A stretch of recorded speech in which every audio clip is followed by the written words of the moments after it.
Pre-planning a funeral presents a loving and considerate gift to your family. Making decisions now provide a framework for future choices. We invite you to stop by the funeral home. Let us answer any questions you may have about pre-funding or pre-arranging a funeral service.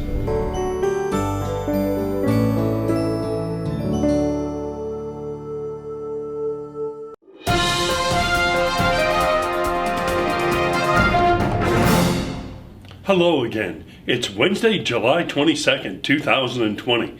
This is JournalTV and I'm Jerry Clark. It's time for the news.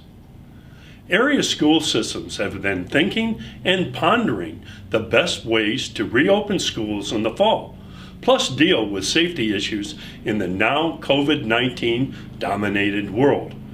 Kelly Huff of the Allegheny County School Division presented a detailed plan on Monday night.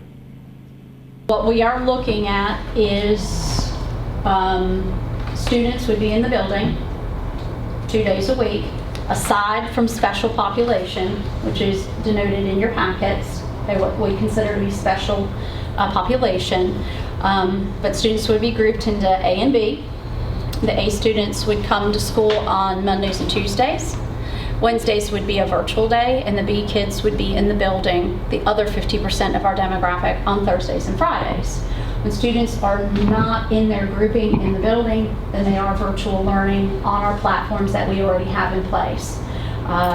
K through 5, Virtual Virginia, middle school, Google, high school, Echo. Everybody using Zoom or Google Meets, trying to pare things down, make it more understandable, things like that. And on Tuesday night at Kerfman Hall, the Covenant School Division's various principals laid out their back-to-school plans, emphasizing options and safety as well. Watch. So what we came up with was a plan to allow students to come to school 4 days a week in person if they choose to, on an A-B schedule. So for instance, Monday would be a first block day. The students could come in on first block, let you see that part, from 8:30 to 11:30 in person. And then group B would come in from 12:30 to 3:30. During the time in between, our custodians would clean the classroom so that they would be clean for the next group coming in. With this plan of 1 block per day, we're limiting the class switches where kids are going in the hallway more, going into classrooms more, where that would entail more cleaning processes with that. Students, when they're not in class, would be working on online projects assigned or modules through Virtual Virginia, Edgenuity, or projects and packets that students would be given while they were in person. Students that choose not to be in person would attend class via Google Meet so that they could see the instructor live during that class, and that's how we would take attendance as well during that period. Edgemont Primary School, starting times 8 o'clock to 2:30.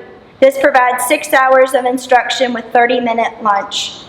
Recommendation for pre-K to 2nd grade, if parents can and will help with transportation.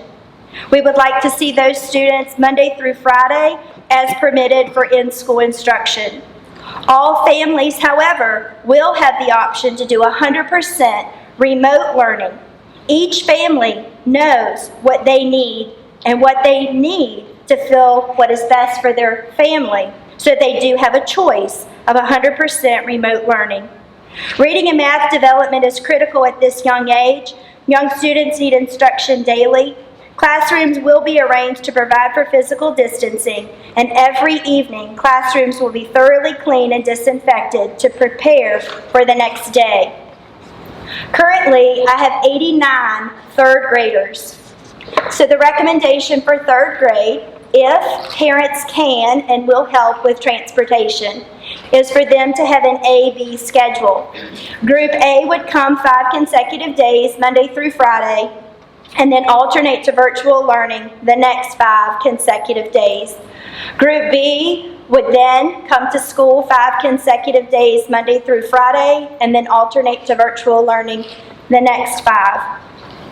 All families also will have the option to do 100% remote learning. So what I'd like to speak about very briefly is the hybrid schedule. We are in phase 3, so we all can't come back at the same time. So again, like Ms. Morgan said, we're going to have a Team A and a Team B approach. Team A would attend 5 in-person instructional days. Then the next week, they would go on a remote learning platform, while Team B will come to school for 5 straight consecutive days. School would start at 8:45. Buses would drop off between 8:15 and 8:30. School would end at 3:15. I know that's different than last year, but things are definitely different. We will have normal cleaning at the end of the day, and I know we'll go over some of the things in the health plan. And you can see as you all came here tonight, there's a lot of new technology to help us, determine temperatures and cleanliness and things like that. And we would deep clean every Friday because Group A would be there one week, then would be cleaned as Group B prepares to come the following week. The Masonic Theater announced on Wednesday that all indoor performances there would be canceled until the end of January 2021.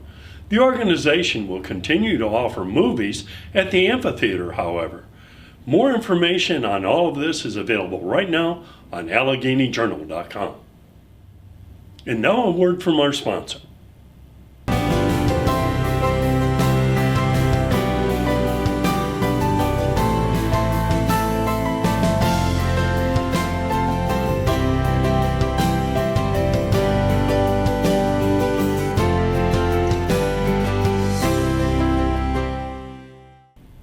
West Rock's Covington Mill just released the latest position changes.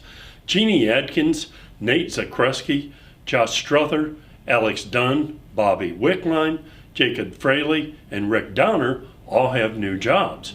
Much more information on all of them is available on AlleghenyJournal.com. The City of Covington continues to deal with road funding issues after rains created problems at 4 separate places inside the city limits recently. City Manager Chris Onitis spoke with the Journal Tuesday night about it. Listen.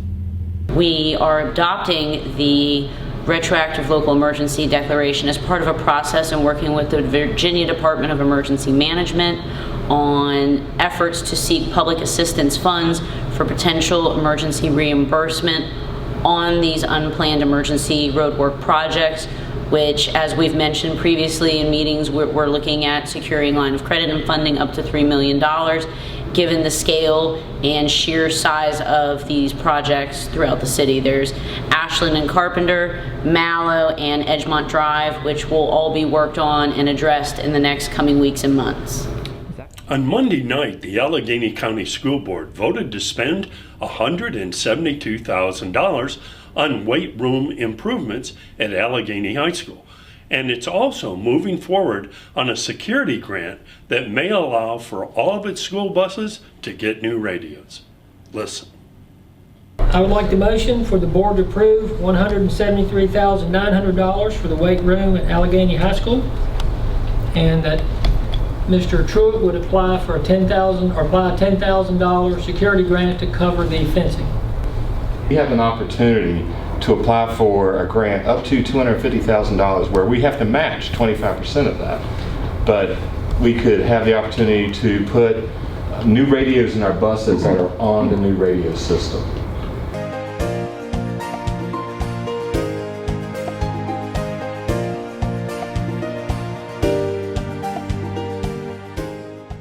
And now for local obituaries.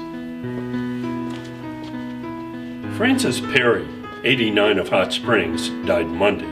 Belinda Fix, 68 of Buena Vista, died last Friday.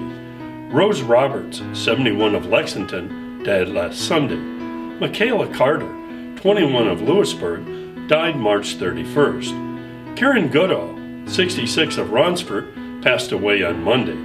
Justin Baird, 23 of Newcastle, passed away on Sunday. And Hans Roth, 92, formerly of Clifton Forge, died on Sunday.